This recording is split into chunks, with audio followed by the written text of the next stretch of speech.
नुआपड़ा जिला खड़ियाल कांग्रेस पक्षर थाना छकरे आंदोलन सभा। गत किछि दिन तले केंद्र गृहमंत्री अमित शाह भारत रत्न बाबा साहेब आंबेडकर पार्लियामेंट भितर टिप्पणी को नहीं आज खड़ियाल विधानसभा कांग्रेस पक्षर थाना छकटरे आंदोलन करने सह केंद्र गृहमंत्री इस्तीफा दाबी करथिले। केंद्र गृहमंत्री क्षमा प्रार्थना सह क्षमा मांगतु बोली कहिथिले परे कांग्रेस पक्षर अमित शाह कुश पुतलिका दाह करथिले। ए विरोध सभारे शह शह संख्यारे कर्मी योगदान करथिले। एथिरे खड़ियाल विधानसभा कांग्रेस पार्टी कमल चरण तांडी नेतृत्व नैथिबा बेले प्रवीण पट्टनायक, राजेश पेरा, मायाधर सुनानी, गिरिधारी सुना, प्रभु मोहन लक्ष्मण तांडी, भुजपल तुरिया, पद्मनाभ जगत, पद्मलोचन मेहर, धर्मेन्द्र पंडा, शोभा बिहारी, राजेन्द्र नाग, उपेन्द्र सपर, शिपा सपर समेत शताधिक कर्मी उपस्थित थिले। भल कर जे पार्लियामेंट भितर देशर गृहमंत्री अमित शाह देशर संविधान निर्माता एवं शोषित दलित समाज रो जे त्राणकर्ता तांको जेन अपमान कले, अपमानजनक टिप्पणी देले जे अंबेडकर अंबेडकर अंबेडकर अंबेडकर एतकी जदि भगवान रो ना जदि कह जप्त बेले स्वर्ग रे जगह पाएत बोली कर जेन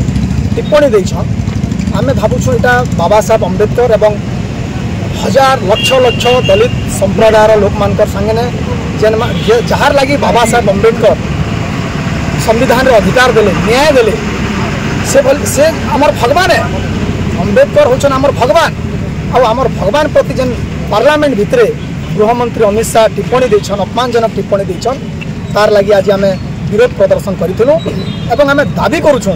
जे जदि नैतिकता अच्छे ताहेले गृहमंत्री इस्तीफा दियंतु, एटा आमे दाबी करूछु। आपण माने भल कर जे पार्लियामेंट भितरे देशर गृहमंत्री अमित शाह देशर संविधान निर्माता एवं शोषित दलित समाज रो जे त्राणकर्ता तांको जेन अपमान कले, अपमानजनक टिप्पणी देले